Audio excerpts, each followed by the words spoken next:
Seja muito bem-vindo, seja muito bem-vinda ao Diário do TST. Neste canal eu ajudo profissionais da área da qualidade, meio ambiente, saúde e segurança do trabalho a aplicarem de maneira simples e fácil normas e procedimentos dentro das áreas em que atuam, dentro das empresas que prestam serviço e dentro da indústria. Eu sou Gustavo Vanck, auditor interno de Sistema de Gestão Integrado, consultor e coordenador da área no Sistema de Gestão Integrado, Qualidade, Meio Ambiente, Saúde e Segurança e técnico em segurança do trabalho. Hoje nós vamos falar de proteção respiratória, todos os seus malefícios e seus benefícios.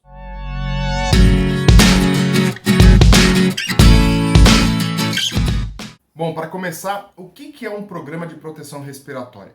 O programa de proteção respiratória é um dos vários programas que nós temos dentro dentro da área de segurança do trabalho, que vai auxiliar e ajudar a minimizar, a prevenir, a eliminar riscos que possam causar acidentes e doenças dos trabalhadores, né? E por que ele é importante? Por que é importante nós olharmos para esse programa de proteção respiratória e investir tempo e dinheiro? Primeiro, como eu já falei, né? Você vai eliminar e você vai reduzir a exposição aos riscos que estão no ar, aos riscos que vão prejudicar as vias respiratórias dos seus trabalhadores. Segundo, você tem como conhecer a empresa e seus colaboradores, como é que está a saúde deles. E o mais importante, prevenir que essa contaminação respiratória chegue aos trabalhadores, né? Então, esse é o grande benefício, você prevenir as doenças e acidentes que possam acontecer por conta da poeira, dos vapores e dos óleos, do particulado que está suspenso no ar, na área onde estão sendo realizadas as atividades. Então é muito importante você entender e conhecer tudo isso. Lógico, quando a gente fala em programa, como todos nós sabemos, sempre tem um plano de ação atrelado, sempre tem algo que você possa melhorar ou que você vá corrigir dentro desse programa. Então é muito importante você implantar, você conhecer e depois aplicar medidas de controle em cima desse programa para que você possa lá na frente reduzir ou eliminar qualquer risco que venha causar algo aos seus colaboradores. Aqui nós estamos falando de proteção respiratória, mas programas da área de segurança do trabalho vão envolver todos esses sentidos e nesse vídeo a gente vai focar com relação à proteção respiratória. E que acontece se eu não implantar um programa de proteção respiratória? Qual é a consequência de uma não implantação disso? Primeiro, você não vai conhecer quais são os particulados, quais são os voláteis que estão suspensos, quais são os gases e vapores. Esse é o primeiro ponto. Segundo ponto, se você não conhece, você não vai conseguir proteger de maneira correta e adequada os seus colaboradores a essa exposição. Se você não proteger de maneira correta e adequada, o que vai surgir? Doenças e acidentes relacionados às atividades com exposição a esses agentes. Então, você com certeza vai ter um número de afastamento grande, você vai ter pessoas doentes por conta disso e você não vai saber de onde que está vindo ou qual é a origem dessas doenças e desses acidentes. Até no momento você pode até entender que vai acontecer um acidente, você vai descobrir, mas você não vai resolver aquele problema, mas isso não vai ser eficaz, ou pode não ser eficaz, né? Isso vai se repetir, ou vai repetir ao longo do tempo. Lógico, você precisa, toda vez que acontece um acidente, você precisa fazer uma análise de acidente de maneira adequada. Eu vou deixar o card aqui para vocês, com relação a um vídeo que eu fiz falando de uma análise de acidente de maneira eficaz. Então esse é o primeiro ponto. Mas você vai ter problemas em caso você não tenha um programa, e lógico, a continuidade disso depois. E de quanto em quanto tempo eu tenho que fazer isso? De quanto em quanto tempo eu tenho que olhar para esse programa de proteção respiratória? Você pode olhar anualmente, né? Esse aí é o mínimo que nós temos que ter como prazo dentro da área de segurança do trabalho. Qualquer programa, qualquer plano de ação que você faça, você vai olhar para ele anualmente. Lógico Se você tem prazos menores de plano de ação, você vai olhar com mais frequência. Se você teve uma mudança dentro da sua área de trabalho, você vai olhar com mais frequência. Se você está ampliando a fábrica, você vai olhar com mais frequência. Esse número de um ano é o número de uma situação normal, que as atividades não têm alterações ao longo do tempo e não existam ocorrências ao longo do tempo. Ocorrências o que são? Acidentes e incidentes. Então, se tiver tudo caminhando numa normalidade do primeiro momento que você elaborou aquele programa, você pode rever isso anualmente. Qualquer coisa que interfira nesse programa ao longo do tempo, você vai ter que olhar isso com mais frequência. Então é importante você entender isso. Na normalidade, naquele programa que foi elaborado, não houve ou não ocorreram alterações, você vai olhar só no próximo ano. Qualquer coisa que fizer essa modificação, qualquer coisa que alterar isso dentro da rotina da empresa, você vai lá e rever seu programa de proteção respiratória. Correto? Então, por onde começar, Gustavo? O que eu tenho que fazer? Como é que eu começo a elaborar um programa de proteção respiratória? Primeiro passo, eu sempre costumo citar, e eu acho que é uma fonte muito boa de conhecimento e de programas e de procedimentos para a área de segurança do trabalho, que é a Fundacentro. Então, mais uma vez, eu estou me baseando num programa de proteção respiratória emitido pela Fundacentro para trazer isso para vocês e para que vocês possam aplicar isso no dia a dia de vocês. Então, primeiro passo, vou me aprofundar, vou conhecer como é que é esse programa de proteção respiratória. Base, sempre, Fundacentro. Lógico, você vai ter alguns componentes dentro da sua empresa que vão precisar de limite de tolerância, a gente vai falar um pouquinho disso melhor mais para frente, mas você vai falar de limite de tolerância, nível de ação, enfim. Aí você vai ter outras normas que vai auxiliar você nessa exposição e nesse programa de proteção respiratória. A própria NR15 vai falar dos agentes químicos e lá onde a gente vai tratar de gases, vapores e particulado, você vai entender que lá também já existe limites de exposição, limites de tolerância e níveis de ação. Então é importante você sempre se basear em normas regulamentadas, conhecidas, em procedimentos conhecidos, né? Tomem cuidado com aqueles procedimentos. Ah, faça XPTO porque fulano falou.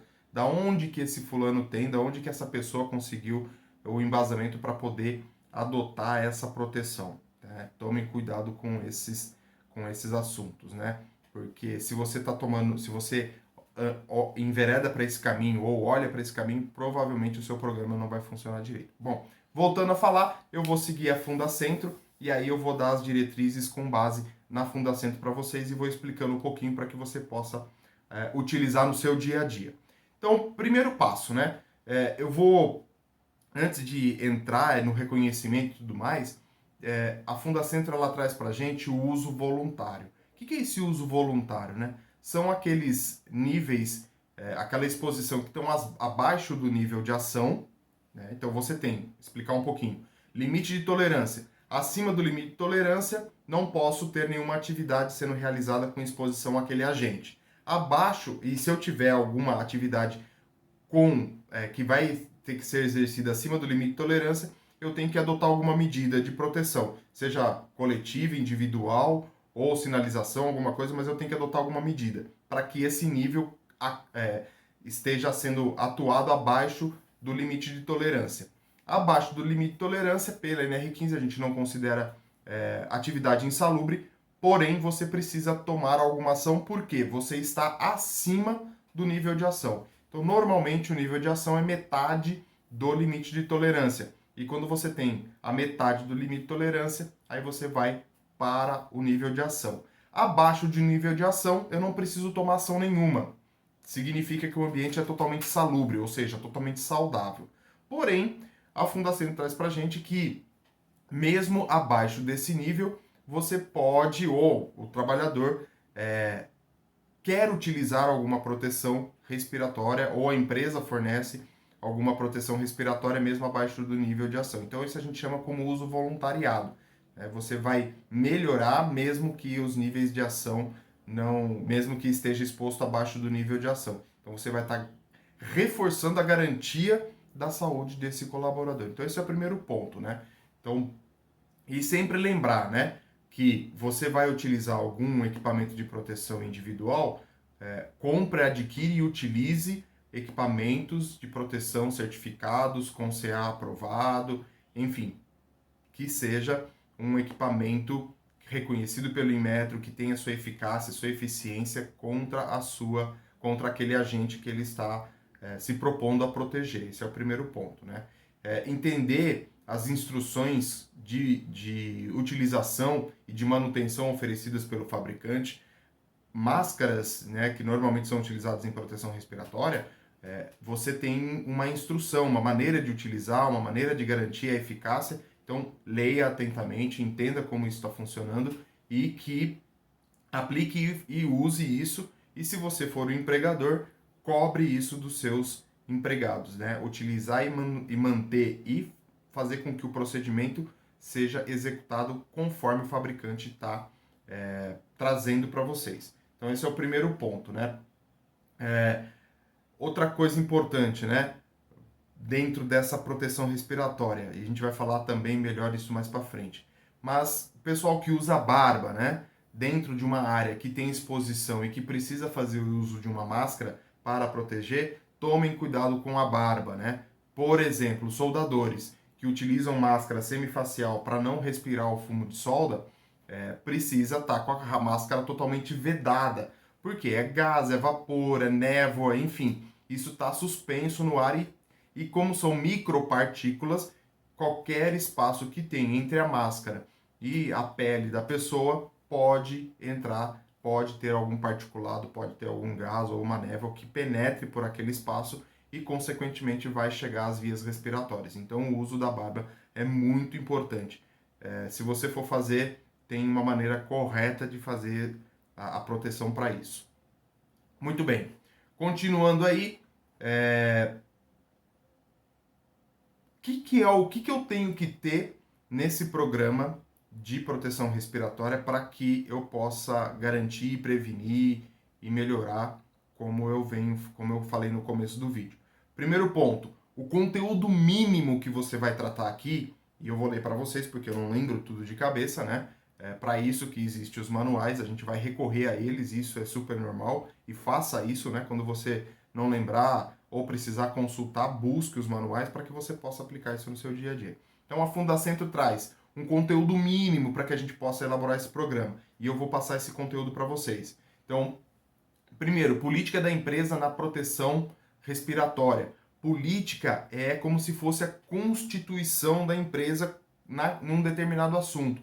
Então, como nós estamos falando de proteção respiratória, qual é a lei maior com relação à proteção respiratória que a empresa tem? Qual é a política que a empresa adota para a proteção respiratória? Gustavo, eu sou uma empresa certificada, ISO 45001, OSAS 18001, sou uma empresa certificada em sistema de gestão integrada, eu já tenho uma política do sistema de gestão integrado. Bacana, ótimo, parabéns, né? Olhe para essa política e, se for preciso, dentro do seu programa, você extrai da sua política do sistema de gestão integrado, você extrai uma política para a proteção respiratória, para o programa de proteção respiratória. E se você não quiser extrair, utilize, porque a política do sistema de gestão integrado, a política da ISO 45, da OSAS 18, ela já vai atender ao que diz ao programa de proteção respiratória. Então, analise. Se for o caso, extraia a política de proteção respiratória de dentro da sua política do sistema que está implantado na sua empresa, ou utilize o mesmo, mas certifique-se que a política que está sendo tratada no sistema de gestão englobe também e consiga demonstrar que existe uma preocupação com a proteção respiratória. Então, esse é o primeiro ponto, primeiro item do conteúdo que você vai elaborar para proteção respiratória. Segundo item, abrangência. Abrangência é quais são os limites desse programa de proteção respiratória. Preciso fazer um programa de proteção respiratória para a empresa inteira? Necessariamente não. Nas áreas administrativas, por exemplo, comumente, não de uma maneira geral, vamos dizer assim, você não precisa elaborar um programa de proteção respiratória para uma área administrativa. Por quê? Você tem um ambiente que normalmente ele é um ambiente que só tem escritório, máquinas, computadores, um ar-condicionado. Então, normalmente você não vai ter uma exposição a algum agente que está suspenso no ar que vai afetar as vias respiratórias. Se você tiver, você tem que incluir. Mas, normalmente na área administrativa você não precisa se preocupar. Onde que você vai abranger? Qual que é as áreas que você vai atuar com proteção respiratória? Por exemplo, processo de soldagem, processo de pintura, processo de caldeiraria, processo de siderurgia, processo de indústrias químicas, farmacêuticas, petroquímicas. São empresas onde você tem uma produção, uma emissão de gases, vapores, névoas e particulados no ambiente que vai afetar a empresa, a via respiratória do seu colaborador. Mineradora também é um outro caso muito sério com relação à proteção respiratória por conta das rochas e das pedras que são extraídas e são transportadas e são manipuladas ao longo do processo produtivo. Então você vai determinar qual é o começo, qual é o fim do programa, onde que ele vai ser aplicado, quais são as áreas dentro da sua organização que você vai aplicar esse programa de proteção respiratória. Depois, nós vamos falar do administrador do programa. Quem que é essa pessoa que é responsável por administrar e olhar para esse programa? Por quê? Quando você vai montar um programa, normalmente você deve montar uma equipe multidisciplinar, porque sozinho você não consegue elaborar isso, visto que você tem diversas áreas e processos e procedimentos diferentes em cada área. Então é importante você trazer pelo menos um representante de cada área. Então, uma pessoa da engenharia de produto, uma pessoa da engenharia de processo, uma pessoa da produção, uma pessoa do almoxarifado, por exemplo, uma pessoa até do administrativo, e o próprio SESMIT, óbvio, né? Engenheiro, técnico, médico de segurança do trabalho, são pessoas que têm competência e que entendem, que vão discutir as exposições e vão determinar medidas de controle. Então você tem que ter essa equipe multidisciplinar. Quando você monta essa equipe multidisciplinar, é muito importante você ter uma pessoa responsável por isso. Uma pessoa que vai administrar esse programa. É essa indicação do administrador do programa que a Fundacentro traz para a gente. Então, você vai nomear essa pessoa. Normalmente, é o técnico de segurança do trabalho ou o engenheiro de segurança do trabalho por conta da própria formação, por conta da própria expertise, o conhecimento que essas pessoas têm. Então, normalmente você aplica ou você denomina o administrador do programa sendo uma dessas funções, um desses profissionais. Então, é muito importante você determinar isso. Pode ser outra pessoa? Pode, né? Certifique-se que essa pessoa tem o conhecimento da segurança do trabalho e que vai aplicar e que vai controlar e vai administrar esse programa de maneira coerente, de maneira adequada, tá? Depois, regras e responsabilidades dos principais envolvidos. Então, o que eu vou dizer nesse item desse programa? Olha, cada função vai ter a sua responsabilidade, cada função vai ter a sua autoridade. Onde que começa o meu dever, onde que começa o meu direito. Tudo isso você vai escrever. Então, se eu tenho parte de gerência, eu tenho administração, eu tenho pessoal da área produtiva, o próprio colaborador, quais são as responsabilidades de cada um. Depois eu vou entrar um pouquinho no detalhe dessas responsabilidades, desses direitos, desses deveres do colaborador e do empregador. Então você vai determinar essas regras, como é que vai funcionar isso. Depois nós vamos falar da avaliação dos riscos respiratórios. Você vai entender e você deve conhecer quais são esses riscos respiratórios. Como é que funciona isso? Quais são os agentes que estão no ar dentro da empresa? Então você vai fazer a avaliação. Você vai lá na cabine de pintura, você vai pedir para fazer uma avaliação dos voláteis que estão suspensos lá. Você vai na área de soldagem, você vai fazer a mesma coisa, você vai fazer a avaliação. Você vai entender e conhecer quais são os agentes que estão ali no ambiente. qualitativamente. Então, primeiro ponto, eu vou identificar se existe o agente. E segundo ponto, eu vou quantificar isso.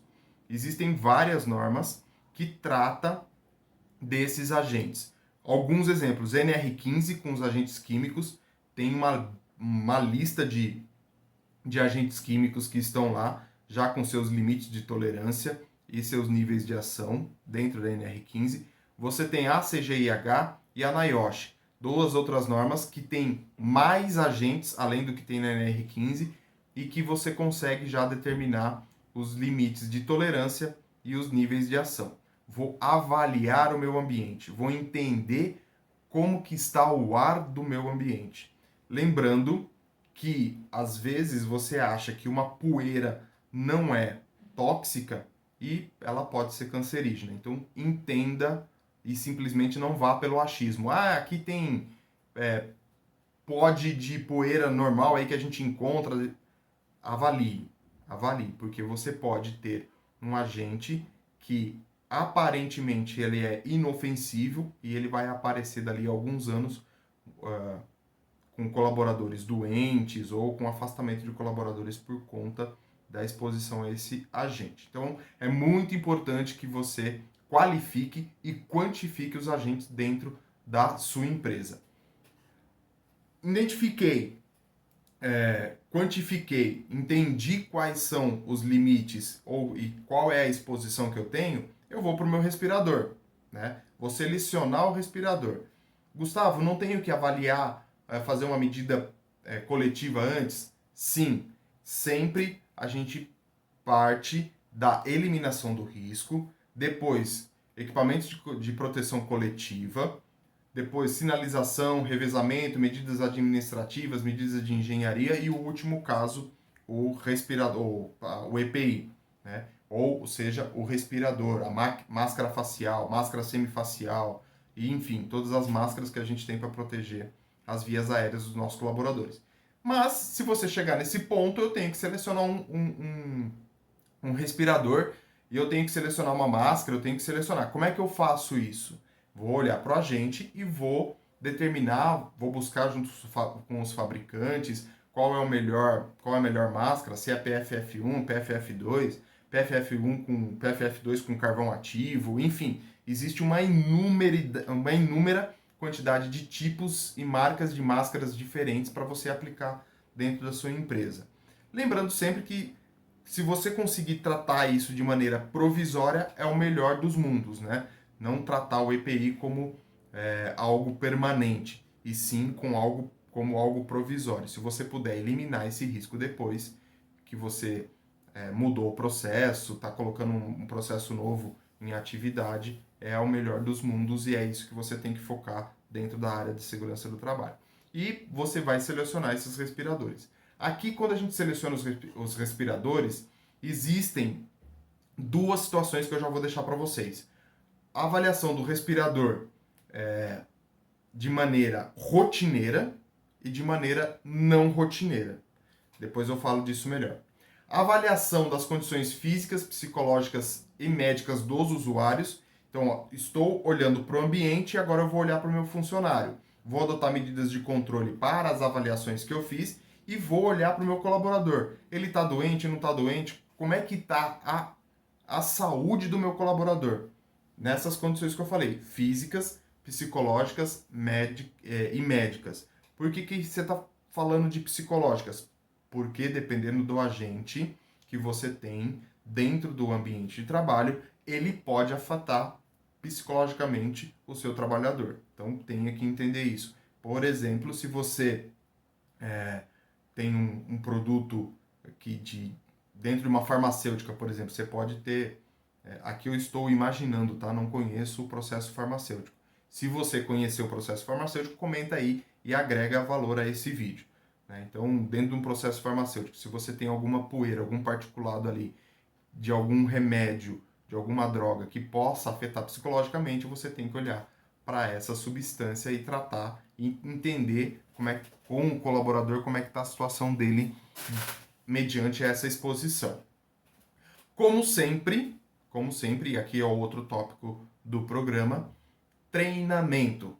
Eu conheci avaliei, sei como é que estão os meus colaboradores, o que eu vou fazer? Vou treinar os meus colaboradores, vou treinar os trabalhadores, vou mostrar para eles qual é o procedimento correto mediante a exposição desses agentes que estão suspensos no ambiente de trabalho.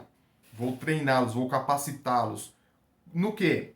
Utilização de respirador, procedimento de manuseio, procedimento de higienização, procedimento de utilização, tudo que envolve essa exposição, eu vou treinar e vou capacitar esses meus colaboradores.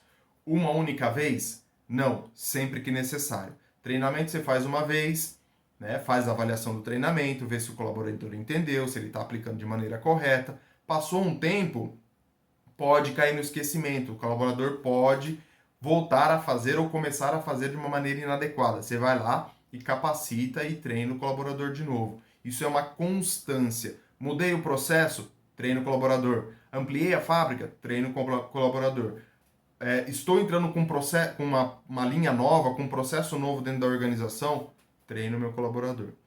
O ideal é sempre que isso aconteça antes das atividades iniciarem. Então, se eu estou começando uma fábrica, eu estou montando uma fábrica, o ideal é que você faça isso antes das atividades se iniciarem. Obviamente, a gente sabe que isso não é realidade. Muitas das vezes as fábricas começam a operar e depois que vão se avaliar os riscos e os agentes. Então, você vai ter que capacitá-los novamente depois. Ok? Ensaio de vedação, se nós estamos falando de respiração e nós estamos falando de proteção da respiração, você tem que garantir que a máscara que o respirador que o colaborador está usando vede de maneira adequada àquele agente. Né? Então você tem que fazer um teste ou contratar alguém que faça esse teste de vedação para a exposição a esse agente que você reconheceu. Uso do respirador e política de barba, como eu falei lá, também é um outro item. Depois, manutenção, inspeção, limpeza e higienização dos respiradores.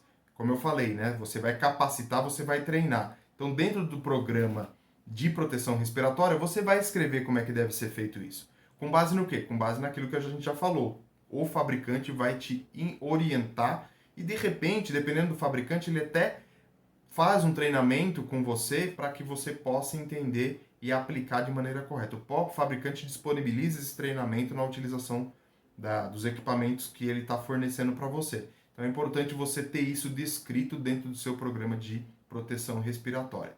Então, manutenção, limpeza, higienização dos respiradores.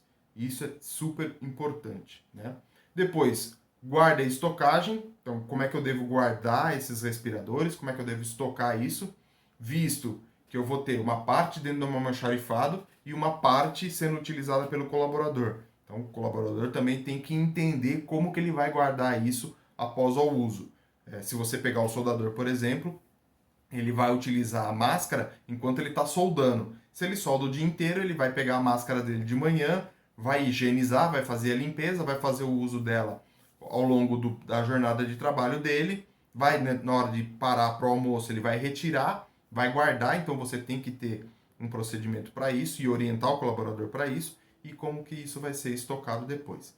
Lembrando que nessa época que a gente está fazendo esse vídeo, existe uma pandemia junto com tudo isso, ou seja, o coronavírus que está espalhado pelo Brasil. Então é importante você orientar com relação a esse agente também, né? Então, se ele está suspenso, como é que eu vou fazer? Como é que eu vou higienizar?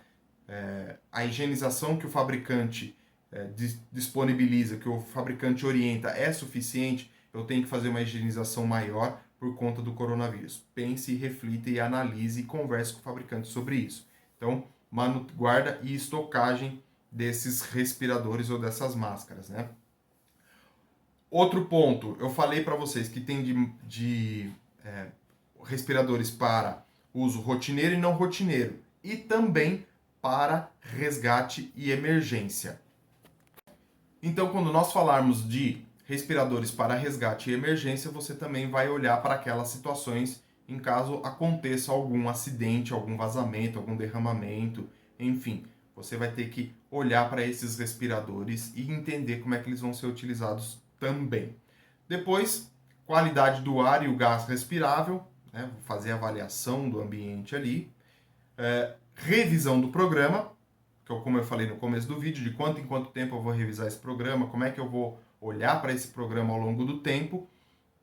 Arquivamento, tudo que é programa, tudo aquilo que a gente gera de documento, nós temos que ter um tempo de retenção. Então, como é que vai ser feita essa retenção? Como é que vai ser armazenado, guardado esse programa, esses registros que são feitos? E este é o último, né? Então, isso é o mínimo que você tem que ter para um programa de proteção respiratória, né? Todos esses itens vão contemplar o seu programa de uma maneira aceitável, adequada para a aplicação e prevenção dos riscos ou dos agentes que estão suspensos no ambiente. Muito bem, agora que nós vimos o básico para se montar um programa de proteção respiratória, eu vou entrar em alguns detalhes para que vocês possam compreender melhor isso e aplicar de maneira mais adequada dentro das suas organizações, dentro das áreas que vocês estão atuando. Primeiro, eu falei lá de responsabilidades, né? Então, vou passar para vocês algumas orientações de responsabilidades e quem é responsável pelo quê. Então, começando, responsabilidades do empregador dentro do programa de proteção respiratória. Designar um administrador do programa. Lembra que eu falei lá no começo que tem que ser designado um administrador para isso? E normalmente se coloca a pessoa ou a pessoa do SESMIT, ou engenheiro ou técnico, ou pode ser qualquer pessoa. Quem é a responsabilidade de indicar isso é o administrador, é o empregador, ou seja, o responsável pela empresa que vai indicar quem é essa pessoa que vai administrar esse programa de proteção respiratória. Então ele coloca designar um administrador do programa que tem a responsabilidade delegada para gerenciar efetivamente o PPR. Quando eu falar PPR, Programa de Proteção Respiratória. Depois, outra responsabilidade do administrador: providenciar recursos adequados e organização para garantir a eficácia contínua do PPR. Então ele tem que disponibilizar esses recursos. Recursos normalmente não significa dinheiro, tá?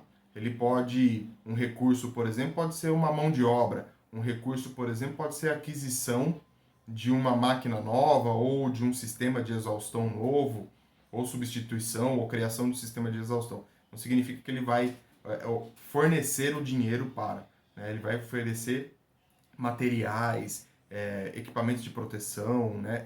Individual, coletivo, enfim. Ele vai disponibilizar e providenciar esses recursos, e não é qualquer recurso, ele tem que ser adequado àquela característica, àquela exposição. Lógico, sempre pensando na eficácia do programa de proteção, do PPR. Definir, implementar e documentar o PPR, é a responsabilidade dele. Fornecer o respirador adequado.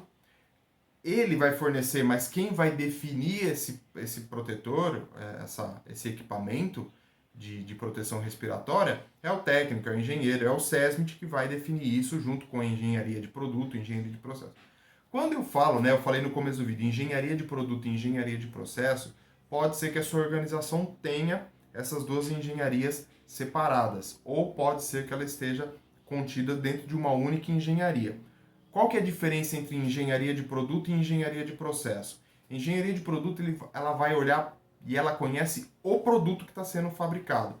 Então, se eu tenho uma engenharia de produto de uma farmacêutica, ela vai olhar para a composição daquele remédio, daquela droga que está sendo fabricada, daquele medicamento que está sendo fabricado. Então, ela conhece ali a fundo quais são os componentes e cada componente qual é a proporção para a fabricação daquele remédio. Essa é a engenharia de produto. Engenharia de processo vai olhar de como que eu faço esse remédio. Então, quais são os processos, quais são as máquinas, que tipo de operador de máquina que eu tenho que ter, que tipo de pessoa que eu vou ter que ter, qual é a máquina melhor para aquele processo. Então, é importante vocês entenderem isso. Pode estar dentro de uma única engenharia, podem estar separados, mas são focos diferentes dentro da organização. Uma vai olhar só para o produto, outra vai olhar só para o processo. Fornecer o respirador adequado, permitir ao empregado usuário do respirador que deixe a área de risco por qualquer motivo relacionado ao seu uso. Essas ações podem incluir as seguintes, mas não se limitam a elas: falha de funcionamento do respirador, que altere a proteção por ele proporcionada, detecção de penetração de ar contaminado dentro do respirador, aumento de resistência à respiração, grande desconforto devido ao uso do respirador, mal-estar sentido pelo usuário do respirador, tais como náusea, fraqueza, tosse, espirro, dificuldade para respirar, calafrio, tontura, vômito e febre. Lavagem do rosto e da peça facial do respirador se aplicável, sempre que necessário para diminuir a irritação da pele. Trocar o filtro ou outros componentes sempre que necessário. Descanso periódico em área não contaminada. Então, o empregador tem que permitir isso. Ele tem que autorizar, ele tem que fazer com que o colaborador exerça esses itens que eu falei para vocês. Relembrando, isso tudo está lá num documento fornecido pela Fundacentro. Está tudo pronto lá para vocês, né? Eu só estou esmiuçando e clarificando isso para vocês. Depois, outra responsabilidade do empregador: investigar a causa do mau funcionamento do respirador e tomar providências para saná-la. Se o efeito for de fabricação, o empregador deverá comunicá-lo ao fabricante e ao órgão oficial de competência na área de equipamento de proteção individual. Isso é também muito importante, né? Não é o empregado, o dono da empresa, não é o diretor da empresa, não é o gerente da empresa que vai propriamente fazer isso. Ele vai cobrar isso de quem tem o conhecimento e de quem detém a experiência com relação a isso, que é o SESMIT. Quando eu falo SESMIT, lembre-se, área da segurança do trabalho, né? Todos esses que estão envolvidos. Então ele vai cobrar isso, ele deve cobrar isso dessas pessoas que têm competência e conhecimento para avaliar essas ações. E ele vai cobrando isso deles, eles vão fazer com que o equipamento de proteção individual seja efetivo, enfim, analisem as causas e ele vai dar o aval depois para que esse equipamento seja comunicado ao fabricante, seja substituído, enfim, tudo isso que eu acabei de ler para vocês. Depois, fornecer somente respiradores aprovados, isso é, com certificado de aprovação emitido pelo Ministério do Trabalho e Previdência Social, observando que qualquer modificação, mesmo que pequena, pode afetar de modo significativo o desempenho do respirador e invalidar a sua aprovação. Sempre vai utilizar um equipamento de proteção individual, tem que ser certificado, tem que ter CA, tem que ser aprovado. Não principalmente, né, mas imagine, se você tem um respirador que ele não é aprovado pelo Ministério do Trabalho, ele não passou pelo Inmetro e não foi validado, você pode colocar o seu colaborador exposto a um agente nocivo que vai causar câncer, que vai causar deficiência respiratória e até pode vir a óbito por conta da inalação desses agentes químicos, então desses agentes. Então é importante você ter esse equipamento com essa comprovação, com essa aprovação pelo Ministério do Trabalho. Essas são as responsabilidades do empregador. Quais são as responsabilidades do administrador do programa?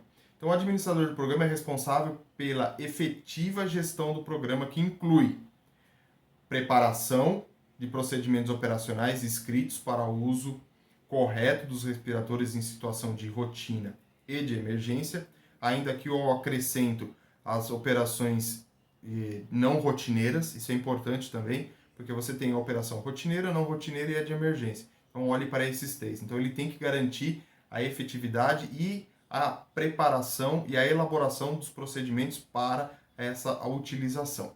Medições estimativas ou informações atualizadas acerca da concentração do contaminante na área de trabalho antes de ser feita a seleção do respirador e periodicamente durante o seu uso, com a finalidade de garantir que o respirador apropriado esteja sendo utilizado. Ou seja, ele tem que garantir que aquele protetor que está sendo utilizado, que aquela área que está sendo utilizada seja eficaz. Então, ele vai fazer isso como? Medindo, fazendo estimativas, antes de definir o respirador que vai ser utilizado. Isso é muito importante, né? Falei, não adianta você avaliar qualitativamente. Qualitativamente, tem monóxido de carbono, bacana. Qual é a concentração? Para que eu possa avaliar depois o respirador adequado. Depois ele vai ser responsável também pela seleção do respirador apropriado que proporcione proteção adequada para cada contaminante presente ou potencialmente presente. Manutenção dos registros e procedimentos escritos de tal maneira que o programa fique documentado e permita a avaliação de sua eficácia. Lembrando aqui, documentado hoje, né, tem um conceito diferente. Não necessariamente a gente precisa ter isso mais por escrito. Lógico, você tem uma empresa pequena, não tem recurso de informática, não tem programa, não tem software, né? Você vai fazer um programa, você vai fazer um procedimento por escrito, vai treinar os colaboradores nesse procedimento por escrito e tá tudo bem, e é isso mesmo que tem que ser feito. A empresa tem recurso, eu posso ter tanto o procedimento por escrito quanto o procedimento informatizado. Então você tem essas duas possibilidades. No mundo de hoje, e a tendência para o futuro, é que esse procedimento documentado ele deixe de ser escrito em papel, maneira física, e seja muito mais informatizado, seja muito mais digital. Então nós estamos passando por essa transição. Quem fala sobre gestão de 4.0 foca muito nisso, né? Você ter a digitalização desses procedimentos, desses documentos e utilizar de maneira digital. Então nós estamos vivendo essa transição. Então quando fala em procedimento documentado, lógico, você pode ter por escrito, pode ter o digital ou pode ter os dois. Fazendo um parênteses para que você possa aplicar isso de maneira correta sem se preocupar. Eu preciso fazer procedimento por escrito. Não necessariamente. Né? Você pode, se você tem recurso e todos eles vão, todos os colaboradores vão ter esse acesso a esse documento de maneira digital, faça de maneira digital. Menos papel, menos árvore, melhor para o meio ambiente, melhor para todo mundo. Tá bom? Continuando. Providências para que todos os envolvidos conheçam o conteúdo do programa. Então, como eu falei, treinamento, orientação e capacitação. Avaliação anual da eficácia do programa. Aqui ele está colocando como anual, eu expliquei para vocês o anual, mas a frequência pode ser aumentada ao longo do tempo. Quem que é o responsável por isso? O administrador do programa.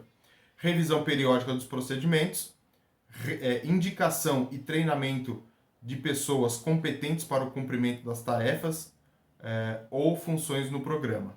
Então, o programa ele vai ter várias funções, vai ter várias responsabilidades conforme você vai descrevendo. Né? Então, o gerente vai ter uma responsabilidade, o administrador vai ter outra, como a gente está falando aqui. Então, o administrador do programa é responsável por indicar, treinar para que cada um tenha a sua função correta dentro do programa de proteção respiratória. E atualização de seus conhecimentos e de seus colaboradores para que possam desempenhar eficientemente as tarefas relativas do PPR. Então, o que ele tem que fazer para fechar, né? Para fechar o item da responsabilidade do administrador? Eu tenho um equipamento de proteção respiratória atualizado, eu tenho um produto novo que gera menos nocividade ao trabalhador. O que eu vou fazer? Como administrador de programa, eu vou pegar isso e vou implantar dentro da minha empresa ou verificar a viabilidade de implantação dentro da minha empresa para que eu possa garantir a proteção respiratória dos meus colaboradores. Então, o administrador do programa não pode ser qualquer um. Vocês viram agora que tem que ser uma pessoa que tenha conhecimento e competência para administrar. Né? Então, pode ser qualquer pessoa?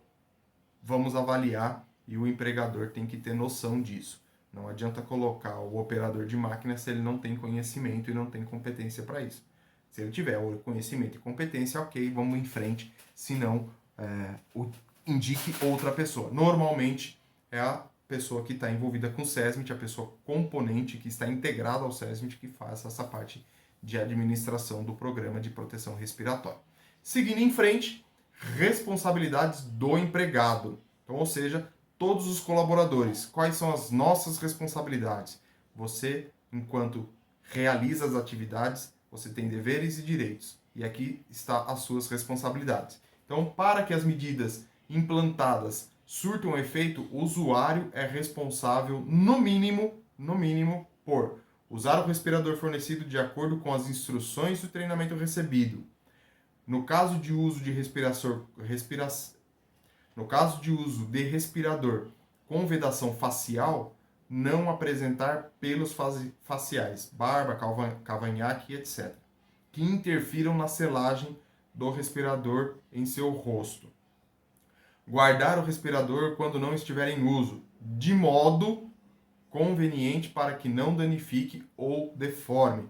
Você vai pegar as máscaras que estão sendo utilizadas pelos soldadores, por exemplo, para garantir uma melhor vedação do rosto e que não agrida tanto, que não irrite tanto a pele. Hoje elas são de silicone. Então, dependendo de como você for armazenar isso nos períodos que você não for estar utilizando, você vai deformar, você vai deteriorar esse silicone e aí você vai perder a eficiência da máquina. É responsabilidade do colaborador entender isso, ser capacitado e aplicar esses procedimentos dentro da utilização do respirador. Deixar imediatamente a área contaminada se observar que o respirador não está funcionando bem e comunicar o defeito à pessoa responsável indicada nos procedimentos operacionais. Aqui ele colocou como escrito, mas eu vou colocar só como procedimento operacional, visto que eu já falei para vocês um pouquinho antes. Então, eu estou entendendo que o respirador não está funcionando de maneira adequada, eu paro minha atividade, ou eu troco o respirador, e aí eu informo o meu superior, olha, o respirador não está funcionando de maneira adequada, estou indo substituir, e se for o caso, tem que avaliar a eficiência e a eficácia desse respirador com relação àquele agente que está suspenso no ar naquele ambiente de trabalho. Comunicar à pessoa responsável de qualquer alteração em seu estado de saúde que possa influenciar na capacidade de uso seguro do respirador, olhando para a integridade física do colaborador. Eu tenho e eu me conheço, eu vou comunicar se eu estou com algum problema com relação à exposição àquele agente ou se eu tenho algum problema de saúde que possa interferir nas minhas atividades quando exposto a esse agente que está no ambiente de trabalho. Então, essas são as nossas... Eu falo nossas porque somos todos colaboradores, somos todos trabalhadores, mas de todas as empresas, todos os empregados que estão ali realizando alguma atividade, têm essas responsabilidades que eu acabei de falar. Não só os empregados, mas também os prestadores de serviço. O prestador de serviço, ele vai realizar alguma atividade, alguma manutenção em um ambiente que existe algum agente contaminante suspenso no ar, ele tem que seguir as regras e os procedimentos da empresa, Ele é um prestador de serviço, muitas vezes ele não conhece o ambiente de trabalho ao qual ele vai exercer a atividade, porque você está contratando. Quem detém o conhecimento é você, que trabalha na empresa, que conhece os riscos, que avaliou, quantificou os riscos, então é você que detém esse conhecimento. Então você tem que passar isso para o seu prestador de serviço, ou seja, o prestador de serviço tem que atender às suas exigências, aos seus procedimentos no tocante à realização das atividades onde o ambiente tem algum risco à respiração destes prestadores de serviço. Basicamente é isso que é a responsabilidade do prestador de serviço. E também, se tiver alguma inconveniência, alguma coisa que está acontecendo com ele, você, o prestador de serviço, também tem a responsabilidade de comunicar a quem contratou ou a pessoa de contato ali, informando o que está acontecendo com relação tanto ao respirador ou alguma situação inadequada na prestação do serviço. Falando disso, a gente colocou todas essas responsabilidades, depois você vai fazer a avaliação, eu não vou entrar no detalhe da avaliação, mas você tem que entender o processo, determinar quais são os riscos potenciais, a deficiência de oxigênio, outra coisa importante, avaliar a quantidade de oxigênio que você tem no ambiente. Principalmente se você estiver entrando num ambiente de espaço confinado, por exemplo, você tem que fazer a avaliação conforme indica a NR33. Então, avaliar por percentual de oxigênio dentro do ambiente de trabalho, tudo isso é muito importante na elaboração desse programa de proteção respiratória.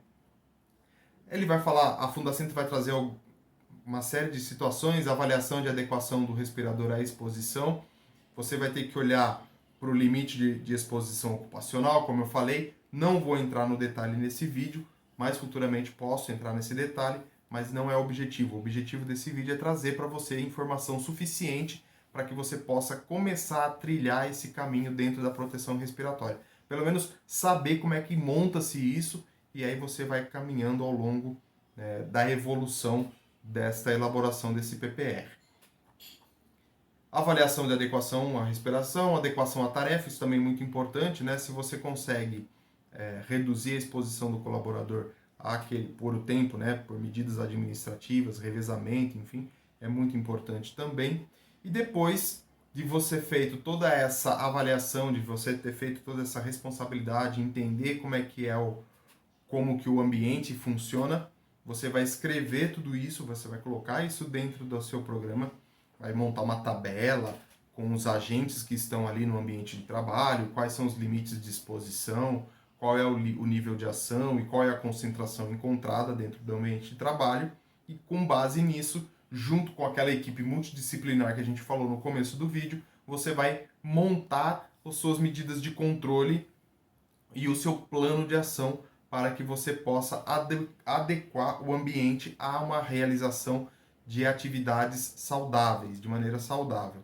Então, como é que eu monto esse plano de ação? Você vai colocar a atividade. Então, por exemplo, identifiquei que tem uma concentração de monóxido de carbono dentro daquele ambiente de trabalho, numa concentração acima do limite de tolerância. Então, o que eu vou fazer? Eu vou trocar, vou fornecer respirador, vou trocar o equipamento para reduzir a emissão de monóxido de carbono, enfim, vou adotar algumas medidas. Se, vou utilizar como exemplo, você está adotando que você vai distribuir proteção respiratória, ou seja, o respirador, a máscara para esse agente nessa exposição, você vai colocar lá o que? Né? Então, atividade, disponibilização ou aquisição de proteção de respirador para exposição ao monóxido de carbono. Quem vai fazer isso? E aqui no quem? Nome. É Gustavo? É João? É Patrícia? É fulano? É ciclano? Quem é a pessoa? Né? Você pode colocar o nome da pessoa e a função. E qual é o prazo que ele tem para executar essa atividade? Prazo é data, não é 30 dias. 30 dias de onde? Então, deixe bem claro a data. Se o programa está sendo elaborado hoje e você está montando esse plano de ação hoje, conte o prazo a partir da data que você está contando. 30 dias. Então, por exemplo, hoje é dia 3 de agosto. Ele demora 20 dias, então dia 23 de agosto é o meu prazo limite. Porque isso compromete a pessoa. Você vai estar transferindo a responsabilidade que é cabida a ela para que ela possa concluir esta etapa dentro do prazo. E depois de tudo isso, como eu falei para vocês, vocês vão treinar, mostrar. Importante, se você está elaborando, você entrevistou várias pessoas dentro da sua avaliação da exposição, né? Você não vai ficar simplesmente olhando ali, você vai entrevistar o colaborador, você vai na área ver. Então, você comunica isso depois. Muito importante, segurança do trabalho é comunicação, é conversar, é mostrar, é evidenciar. Como? Uma gestão à vista, um DDS, né, um diálogo de segurança diário, dentro das reuniões da CIPA, enfim, né, faz um treinamento exclusivo para isso, comunique, mostre isso para os colaboradores para que todos estejam comprometidos com o programa de proteção respiratória. Muito bem, eu acredito que consegui mostrar para vocês um pouco do que é um programa de proteção respiratória e que vocês consigam aplicar de maneira simples na atividade de vocês. Eu fico por aqui, mas antes de ir, não esquece, se inscreva no canal, curte, compartilha, comenta. O seu comentário é muito importante para que eu possa desenvolver mais conteúdos, possa aprimorar os conteúdos que estão aplicados para que você possa utilizar de maneira simples e fácil. E ative o sininho. Toda vez que você ativa o sininho, ou melhor, quando você ativa o sininho, você vai receber o conteúdo antes. Você vai estar um passo à frente dos demais. Então, não se esqueça, ative o sininho também. Mais uma vez, não se esquece, inscreve-se, curte, compartilhe e comente o canal. Eu fico por aqui e a gente vai se encontrando pelos vídeos.